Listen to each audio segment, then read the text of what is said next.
buenas tardes con todos. El tema que vamos a ver en este tiempo se llama identificación molecular de hongos endófitos y micorrízicos presentes en la relación simbiótica de la especie Caucaea pichinchae y con su respectivo hospedero. Cabe recalcar que dentro de las familias de la orquídea, esta pertenece a la famosa familia Orchidaceae. ¿Sabían que aquí en el Ecuador, una de cada 4 plantas es una orquídea? Esto equivale al 24% de la flora nativa ecuatoriana. ¿Sí? Dentro de las orquídeas, estas están distribuidas en todos los pisos altitudinales y también las encontramos en todas las regiones de aquí del Ecuador. Las condiciones que se necesitan para que una orquídea pueda vivir se dan excepcionalmente en Ecuador por 3 razones. ¿Cuáles son estas? La primera, la luz. Ecuador está más cerca al sol. La segunda, que es la humedad. El nivel de humedad ambiental es favorable porque viene de un mar cálido de occidente y de la región amazónica. La tercera condición más importante es la cordillera de los Andes. Este sistema montañoso que encontramos aquí en nuestro Ecuador genera elevaciones y a su vez variedad de ecosistemas. Cabe recalcar que la mejor área de ubicación de las orquídeas es el bosque nublado, área de extrema biodiversidad en nuestro país. Las orquídeas presentan diferentes tipos de hábitats. Dentro de uno de ellos es que la gran mayoría de las orquídeas viven en los árboles como epífitas. ¿Qué quiere decir epífitas? Son plantas que viven sobre otras plantas, ¿sí? Esto es común ver en los bosques tropicales, donde la competencia por luz y espacio no permite que las plantas herbáceas prosperen sobre el suelo. Es por ello esta imagen de aquí. Nosotros vemos que dentro de un árbol, encima de un árbol, en la rama están creciendo las orquídeas. Otra manera de hábitat peculiar también son en las piedras semicubiertas por musgos. ¿Cuál es la particularidad de estos musgos? Es que presentan los nutrientes necesarios para que las semillas puedan germinar. Una de las características más llamativas del género de las orquídeas son los sépalos, como podemos ver aquí, los pétalos, la forma y estructura de los labelos. Esta estructura siempre va a variar en cada una de las especies de orquídeas. También otra estructura llamativa de las orquídeas se encuentran en las cápsulas. Estas son las cápsulas y dentro de las cápsulas nosotros vamos a encontrar diminutas semillas. Estas semillas están en un aproximado de 4 millones de semillas dentro de las cápsulas. Estas son bien diminutas como podemos ver aquí y el tamaño de ellas son de 1 a 2 milímetros de largo y de 0.05 milímetros de ancho, impidiendo de esta manera el almacenaje de nutrientes. ¿Cuáles son los intereses científicos que causan dentro de esta familia de orquídeas? Uno de ellos es por los diferentes agentes polinizadores que tienen las orquídeas. Otro es el sistema de almacenamiento de agua conocido como pseudobulbos. En esta parte de aquí nosotros podemos ver un individuo completo de orquídea y aquí están los pseudobulbos, ¿sí? También su complejidad con respecto a las flores. En esta parte, en esta imagen, nosotros podemos ver a una orquídea del género Drácula. Este género se encuentra en el noroccidente de nuestro país con aproximadamente unas 400 especies ya identificadas. Y también nosotros, cabe recalcar que se estima que en el Ecuador anualmente se pierde 1.7% de la superficie forestal por la recolección ilegal, el uso del suelo para la agricultura, la ganadería o minería, por lo que afecta significativamente a las especies que habitan en estas áreas. Es por eso que algunas de las especies ya están en peligro de extinción. Y el último interés científico y en el que nos vamos a enfocar en este tiempo es en las relaciones simbióticas que estas tienen con otros seres vivos, como los árboles hospederos, los hongos micorrízicos y los hongos endófitos. ¿Sí? Entonces, las semillas, gracias a las interacciones ecológicas que presentan las orquídeas, se han podido establecer en ramas o copas de los árboles hospederos, creando una relación simbiótica mutualista. Entonces, vamos a partir primero, ¿qué es una simbiosis? La simbiosis es la relación indispensable o necesaria que necesita la planta. En este caso, ¿quién necesita una relación simbiótica? Es la orquídea, ¿sí? ¿Y qué es mutualismo? El mutualismo quiere decir que es conveniente, pero no indispensable para la supervivencia. Y en este caso, quien presenta la relación mutualista es el árbol, ¿sí? Es importante que entre hongos endófitos presentes en los árboles y hongos micorrízicos presentes en las raíces de las orquídeas, todos van a tener un beneficio, ¿sí? Por eso es esto, la relación simbiótica mutualista que se da. Ahora, ¿qué quiere decir un hongo endófito? ¿En dónde se encuentran estos? Estos están ubicados en el tejido vegetal como tallos u hojas de las plantas sin causar alguna enfermedad o daño durante su ciclo de vida. ¿Cuáles son las importancias de estos hongos endófitos? Son una herramienta biotecnológica muy importante en la producción de inducción de metabolitos para la defensa de las plantas. Otro también es la secreción de fitohormonas, elevando la tasa de crecimiento y también la movilidad de nutrientes para la orquídea. Pero para acceder a esta fuente de moléculas bioactivas es necesario realizar investigaciones exhaustivas y catalogar los diferentes tipos de especies. Uno de los beneficios es que pueden favorecer a la protección de su hospedero contra patógenos, herbívoros, estrés térmicos y presencia de metales. Entonces, en esta imagen de aquí nosotros podemos ver una plantita que tiene hongos endófitos en la cual va a producir resistencia a patógenos, resistencia a herbívoros y resistencia al estrés abiótico. Dentro de la clasificación de los hongos endófitos, nosotros encontramos dos, que son los clavicipitáceos y los no clavicipitáceos. Los clavicipitáceos, estos tienen una clase 1, en la cual tienen una división de hongos hipocreales y ascomicota. Estos crecen en los espacios intercelulares de las vainas u hojas y también en los rizomas de las plantas. ¿Cuáles son sus efectos en las plantas huéspedes?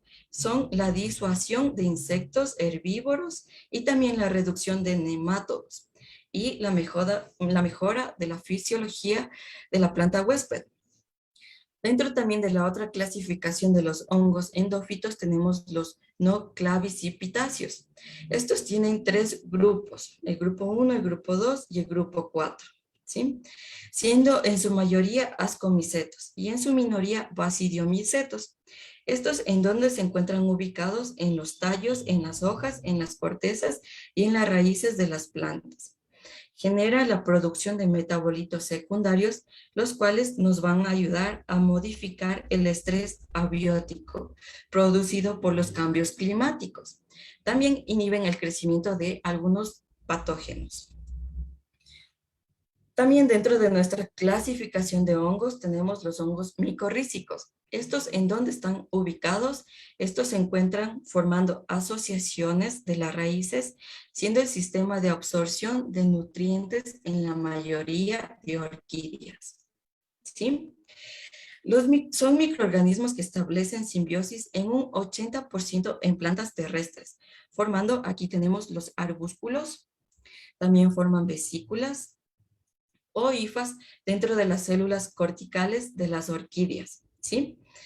Entonces, estas partes de aquí de las vesículas nos van a ayudar en la absorción de nutrientes. ¿Cuáles son los beneficios de estos hongos micorrízicos? Primero, el incremento de la superficie de absorción radicular hasta 1000 veces. También la mejora de la eficiencia en la captación de nutrientes del agua del suelo, el aumento de la resistencia al estrés hídrico y salino, la potencia, la tolerancia a patógenos radiculares, en este caso nemátodos y también hongos que encontramos hongos dañinos en la naturaleza para cierto tipo de plantas. También, y por último, promueve el crecimiento equilibrado y mejora la calidad organoléptica de los frutos. Encontramos en la naturaleza dos tipos de hongos micorrízicos, las endomicorrizas y los ectomicorrizas. Las endomicorrizas son micelios sin tabicación que penetra en las células de la raíz y estas pueden lograr colonizar a diferentes especies por su fácil adaptación.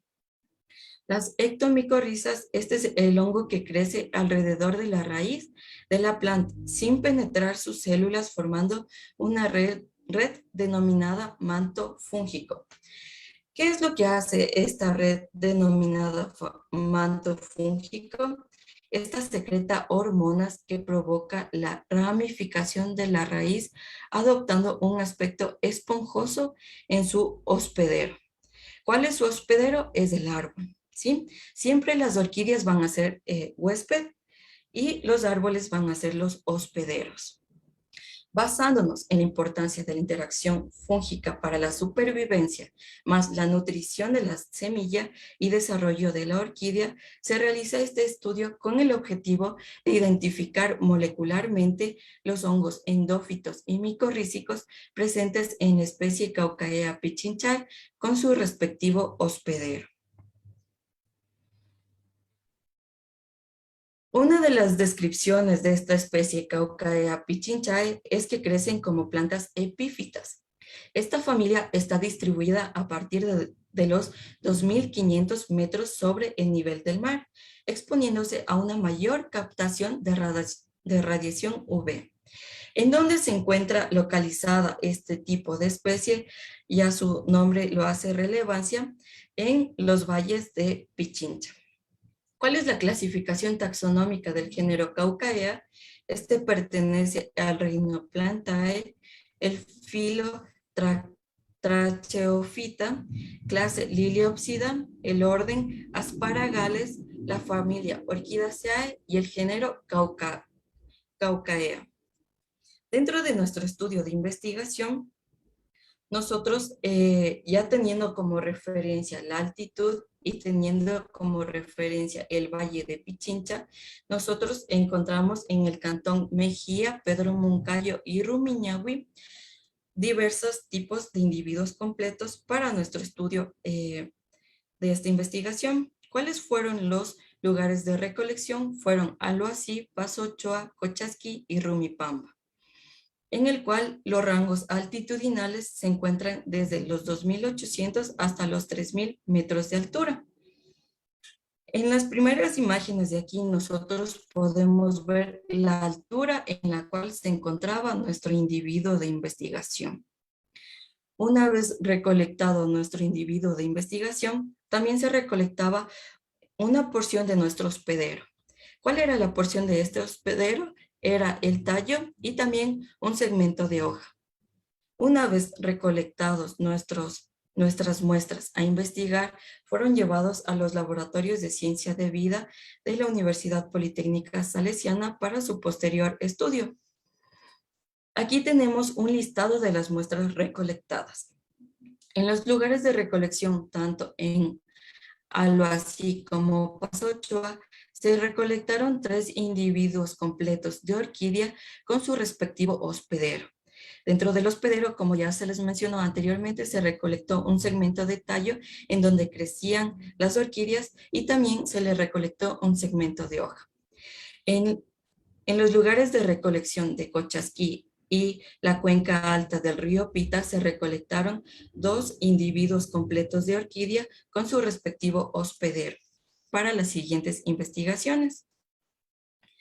Primero, para el aislamiento de los hongos provenientes de tallos y raíz, lo que se realizó fue la preparación de un medio de cultivo que sea apto y adecuado para el crecimiento de los hongos, ¿sí?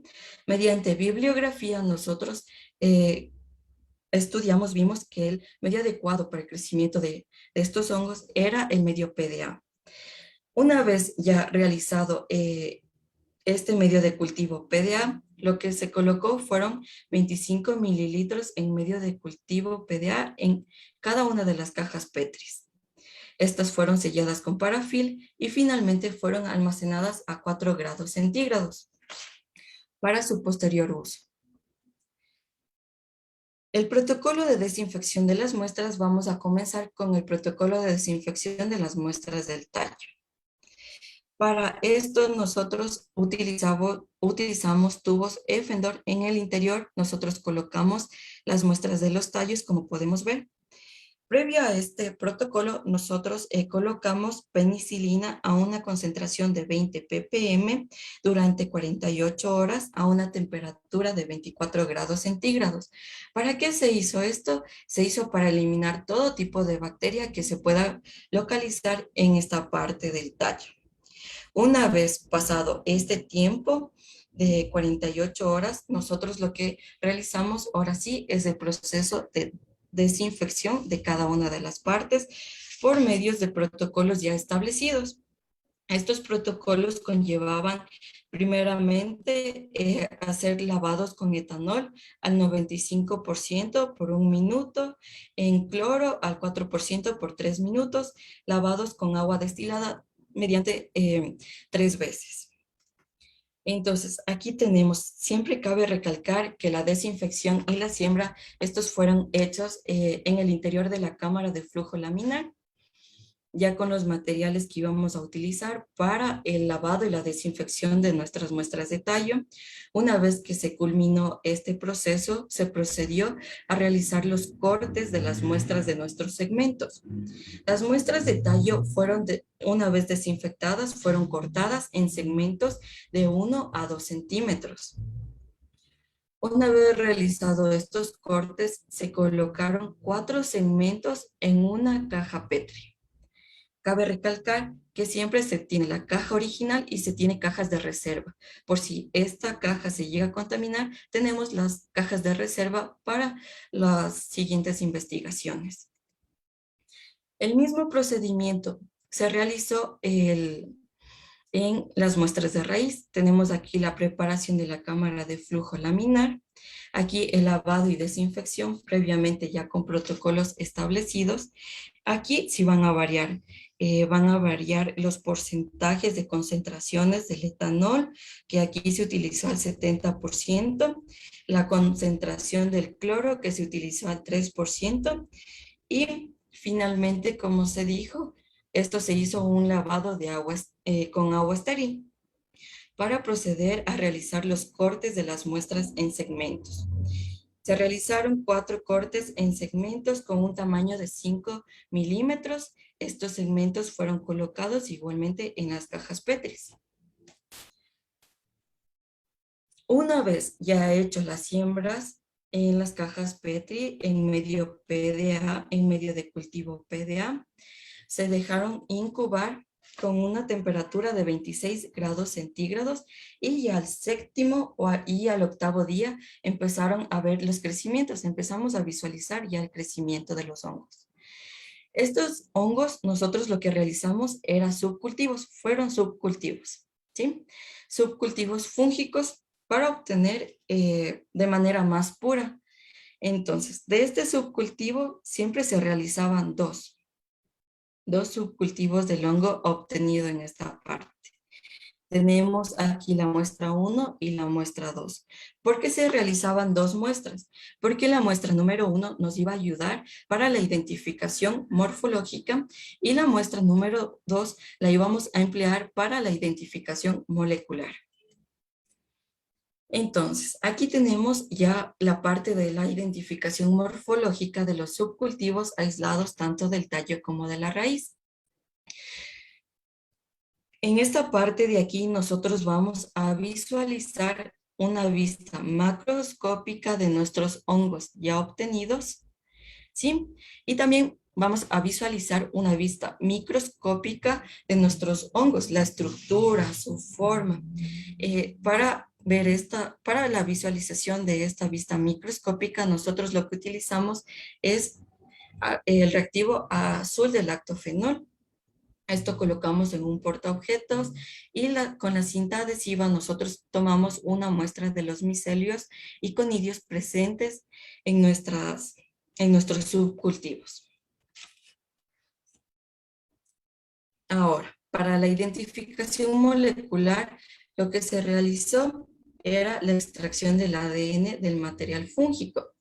En la cámara de flujo laminar se tomó aproximadamente 50 miligramos de esta parte de aquí, del material fúngico, de las cepas aisladas en tubos Effender, en los cuales se realizó la extracción de ADN bajo la adaptación de la técnica descrita por Paredes y Yuxi en el año 2016. Una vez ya extraído el ADN, es importante comprobar si tiene presencia o ausencia de ADN mediante la técnica de electroforesis en gel de agarosa. Igualmente, técnica descrita por Lee y sus colaboradores en el año 2012. Cada muestra se preparó con 4 microlitros de ADN. El gel se lo visualizó en un fotodocumentador, como lo podemos ver aquí. Aquí se encuentra el gel de agarosa y aquí estamos colocando en cada uno de los pocillos nuestros ADNs que ya fueron extraídos.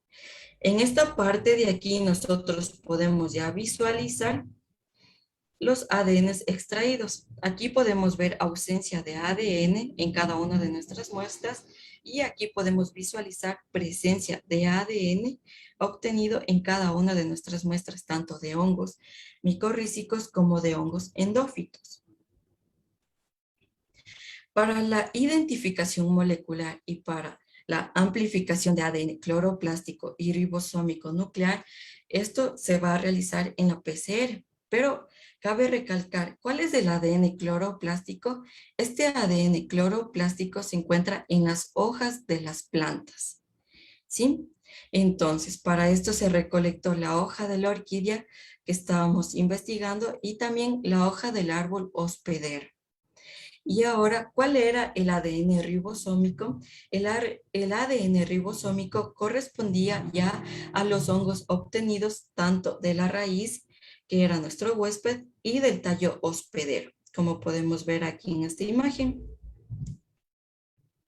Para la amplificación del ADN cloroplástico y ribosómico no se emplean los mismos primers, sino que se emplean diferentes primers. Entonces, para la amplificación del ADN cloroplástico de las plantas se usó los primers MATCA2. Estos se utilizaron los forward y los reverse. Y también para la amplificación del ADN ribosómico de los hongos se empleó los primers ITS1. Igualmente se utilizaron los primers forward y reverse. Una vez que nosotros ya tenemos claro esto de la amplificación del ADN cloroplástico y ribosómico, empleamos aquí la técnica de la PCR para realizar la amplificación. La técnica de la PCR se desarrolló en termociclador. Se utilizó, en nuestra investigación, utilizamos un kit Fireplant y también utilizamos una Master Mix. Esta ya era una Master Mix directamente para la PCR. Dentro de este kit, nosotros ya teníamos los reactivos y las concentraciones que necesitábamos colocar para realizar nuestra PCR. Entonces, ¿cuáles son los reactivos que vienen en este kit?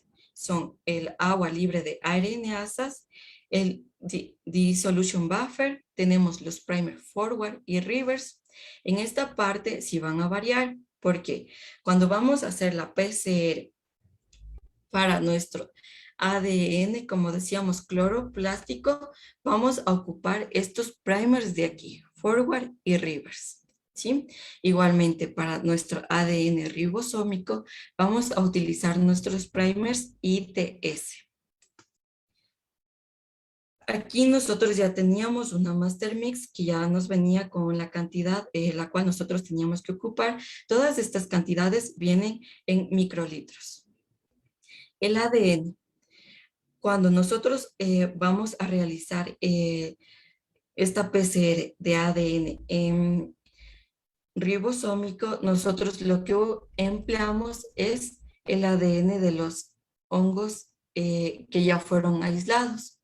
Mientras que el ADN cloroplástico, ¿cuál es el ADN cloroplástico que nosotros vamos a utilizar? Era el que y vamos a extraer de las hojas de nuestras plantas mediante punch. Estos son los denominados punch. Estos punch, al colocar en nuestras hojas, tanto de las orquídeas como de nuestro hospedero, van a tener una medición de 1,2 milímetros. Toda esta disolución, todo este contenido tiene que llegar a un volumen de 25 microlitros. Los resultados de PCR fueron evidenciados mediante la técnica de electroforesis horizontal en gel de agarosa al 1%. Una vez ya obtenido nuestro PCR, se procede a la secuenciación, en el cual se diluyó al producto de PCR a una concentración de 20 nanogramos sobre microlitros con agua libre de ARNasas. Los tubos fueron etiquetados, envueltos en parafil y finalmente estos fueron empaquetados en fundas Ziplocs al vacío, para posteriormente su purificación y secuenciación mediante la técnica Sanger automatizada. Estas muestras fueron enviadas a la empresa Macrogen en Corea para su secuenciamiento. Ahora, una vez que se realiza el secuenciamiento, para realizar el análisis de estas secuencias, se utilizaron varios programas y software bioestadísticos, con los cuales nos ayudan a analizar la calidad de las secuencias obtenidas de la amplificación de la región, tanto MADCA como de la región ITS, mediante el programa Finch TV versión 1.4.0. Posteriormente se utilizó la herramienta BLAST de GenBank para determinar el grupo taxonómico más cercano a la cual estaba identificado cada uno de nuestros hongos endófitos como micorrísticos y también al grupo taxonómico de nuestras plantas en estudio. Después de analizar las secuencias, viene el proceso de la filogenia. Las secuencias obtenidas de la región MADCA y de la región ITS fueron alineadas en el software Mega 7. ¿Para qué fueron alineadas en este software? Fue para la elaboración de los árboles filogenéticos obtenidos mediante el método Neighbor Joining. Este árbol filogenético nos ayuda a clasificar tanto las raíces micorrízicas obtenidas, cuáles son las especies, en dónde las encontramos, y también en los hongos endófitos obtenidos a partir de los tallos del hospedero. ¿Cuáles fueron los resultados obtenidos dentro de nuestra investigación? Fueron que en el momento de aislar el total de los hongos del tallo y de la raíz, los hongos de los tallos se aislaron 30 subcultivos de hongos endófitos pertenecientes a la especie hospedera, pertenecientes al árbol. También dentro de los hongos de la raíz se aislaron 22 subcultivos de hongos obtenidos de la especie Caucaea pichinchae, de donde se obtuvieron estos hongos de las raíces, ya que en las raíces son en donde se encuentran estos hongos micorrízicos que les van a ayudar a realizar esta relación simbiótica mutualista. Un total de 55 subcultivos obtenidos en esta investigación. Los resultados de amplificación. Siempre para los resultados de amplificación, nosotros teníamos MADCA, que era para el ADN cloroplástico. Este ADN cloroplástico venía de las hojas de nuestras especies, tanto de la orquídea como de nuestro hospedero. ¿Y para qué se realizaba esta amplificación en esta región MADCA? Era porque nosotros queríamos saber con exactitud al 100% cuál era el nombre de la especie de investigación. Entonces, aquí nosotros tenemos el resultado electroforético de la amplificación de la región MADCA, como ya les dije anteriormente, el ADN cloroplástico de las plantas, y esto mediante las muestras de las hojas, se obtuvieron estos resultados. Para MADCA se visualiza bandas con una media de 750 pares de bases. Entonces, aquí nosotros podemos visualizar las bandas. Como les comentaba en un principio, siempre es importante tener dos muestras. una muestra que es la original y la otra muestra que es la reserva. Aquí nosotros tenemos el código 4087A y el código 4087B.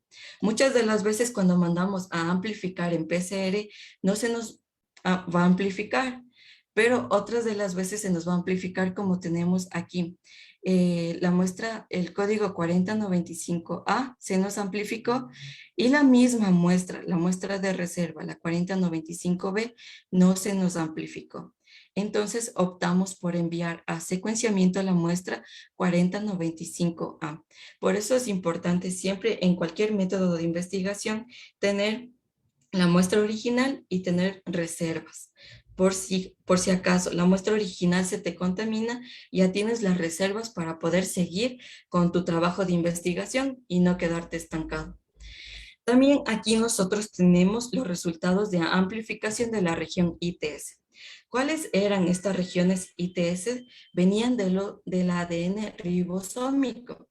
Este ADN ribosómico, ¿de dónde lo obteníamos? De las muestras de los hongos, de los tallos y de las raíces. ¿Sí? Aquí se visualizan en las bandas de 625 pares de bases esta región ITS. Entonces, siempre se escogía la mejor banda que nosotros podíamos visualizar y esa se mandaba a amplificar.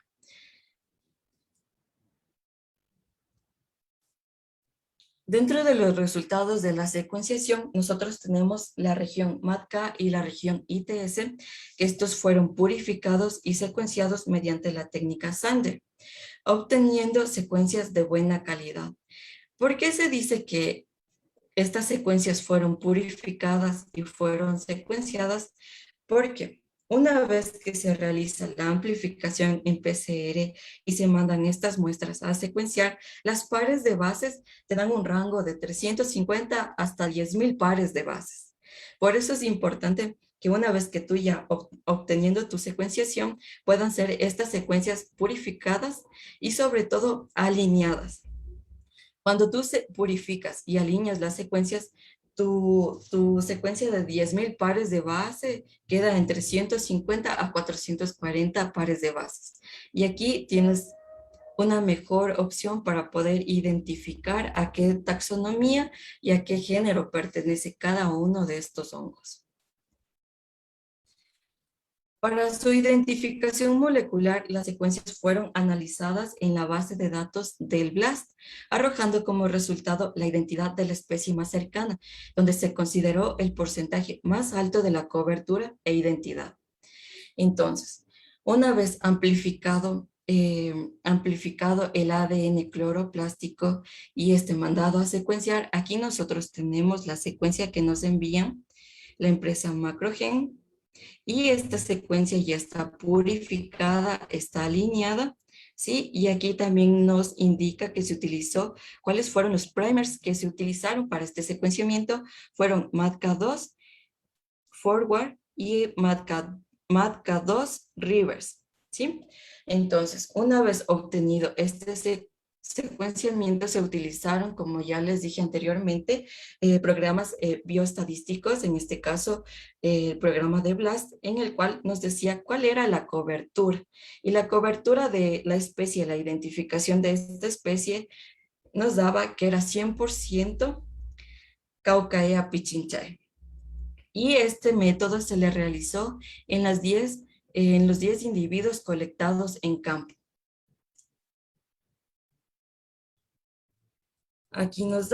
Aquí tenemos, una vez realizado la secuenciación, nos da la cobertura del 100%, la identidad del 100%, y también te da un dato muy importante que es la accesión. Este es como decir el código de nuestra especie.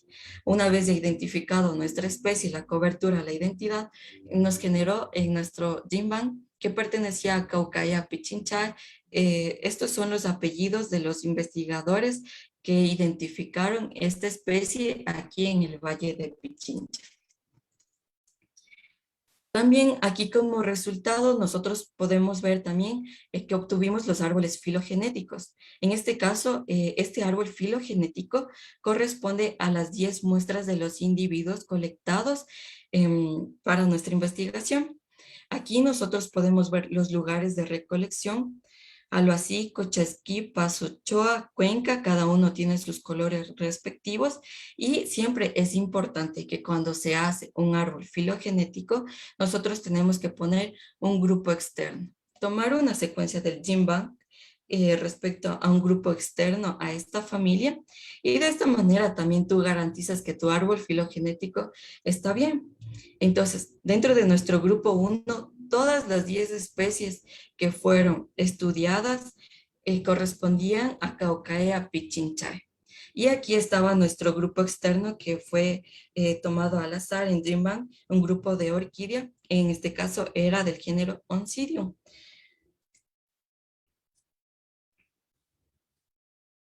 Dentro del árbol filogenético de los resultados tanto de los hongos aislados en las muestras de tallo, nosotros podemos ver aquí, una vez ya teniendo la secuencia correcta, luego pasamos, como decíamos, a los programas bioestadísticos, que si alguien tiene alguna pregunta o duda de cada uno de estos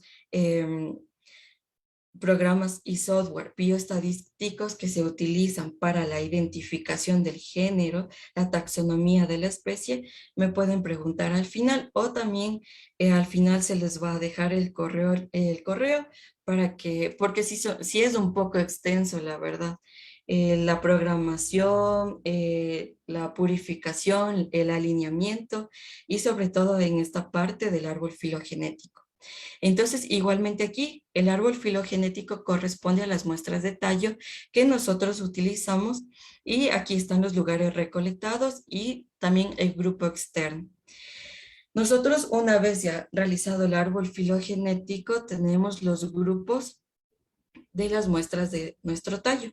Tenemos dentro del grupo número 1, tenemos con mayor biodiversidad el área de Paso Ochoa y aquí tenemos ya el nombre de la especie. Una vez secuenciado nuestras muestras, nosotros podemos ya identificar cuáles son los nombres de las especies de los hongos que nosotros obtuvimos. En este caso, con mayor prioridad, tuvimos tricoderma. Tuvimos del grupo 1 hasta el grupo número 11, en los cuales, como les decía anteriormente, tenemos mayor biodiversidad en Paso Ochoa. Se encontraron hongos endófitos en las divisiones ascomicota y divisiones basidiomicota, presentes en las relaciones simbióticas de las orquídeas. El género Trichoderma es un hongo endófito que habita en las raíces de las orquídeas, usándolo como agente biocontrolador por su eficacia contra patógenos foliares y del suelo. También se identificó a 2 especies de Penicillium que por bibliografía, según León y Romero en el año 2017, nos indican que este género es considerado clave en la microbiota del suelo. Aquí nosotros podemos ver ahora el árbol filogenético de los hongos aislados en las muestras de las raíces. Entonces, como les decía, aquí tenemos los lugares de recolección, con cada lugar tiene su color definido y también, sobre todo, es importante el grupo externo. Una vez ya secuenciado nuestros diferentes tipos de hongos de las raíces, nosotros podemos aquí ya ver los nombres de cada una de las especies y también los lugares de recolección. En este lugar, teniendo como mayor biodiversidad el área de Rumipamba. Se obtuvieron 18 especies fúngicas para las muestras de raíz. Los resultados indican que las especies son específicas para cada lugar. Todas las especies identificadas pertenecen a la división Ascomicota. Según Ordóñez, en el año 2012, estos géneros pueden ser patógenos para otras plantas, pero para las orquídeas son beneficiosas, actuando de manera similar a una micorriza, es decir, proporcionando nutrientes. Aquí nosotros podemos ver el número de especies fúngicas identificadas en los diferentes lugares de recolección. En esta parte de aquí se encuentra Aloasí, con un número mayoritario de especies fúngicas localizadas a nivel del tallo. En total fueron 12 especies localizadas a nivel del tallo. y mientras que a nivel de la raíz se ubicaron en la localidad de Paso Ochoa una mayor biodiversidad con 8 especies fúngicas de las muestras de la raíz, logrando así tener una mayor biodiversidad tanto en Aloasí como Paso Ochoa de especies fúngicas localizadas. Como conclusión, se aislaron 30 subcultivos fúngicos de las muestras de tallo, identificando a 25 especies de hongos presentes en el árbol hospedero. ¿Y cuál era el árbol hospedero? Era Oreopanas ecuadoriensis. Una vez secuenciado el ADN cloroplástico del árbol hospedero, nosotros vimos que tenía una cobertura del 100%. ¿Y cuál es este árbol Oreopanax ecuadoriensis? Su nombre tradicional es Pumamaqui. Para las muestras de raíz se aisló 22 subcultivos, identificando 18 especies en las muestras colectadas de la especie Caucaea pichinchae. Cabe recalcar que estas especies fueron obtenidas de la raíz, en donde se encuentran los hongos micorrízicos. De acuerdo al estudio filogenético, se determinó que Aloasí presenta mayor biodiversidad en comparación con otras localidades, de acuerdo a la cantidad de especies identificadas. Las aplicaciones son muy amplias, la verdad, para este tipo de hongos que se encontraron. Dentro de ellos tenemos aplicaciones biofungicidas, bioestimulantes y de bioremediación. Entonces, esas son algunas de este tema de investigación. Todavía sigue en estudio mediante algunos colegas que están en la Universidad Politécnica Salesiana, en el cual siguen estudiando diversas aplicaciones que se les puede dar. Entonces, eso sería el tema de investigación que nosotros realizamos. Y como les decía, si alguien necesita más información sobre los software bioestadísticos que se utilizan para el análisis, tanto para los árboles filogenéticos como el secuenciamiento, me pueden escribir. Igualmente les puedo apoyar con estos software y también cualquier duda o inquietud me pueden escribir al correo. Eso sería el tema de investigación.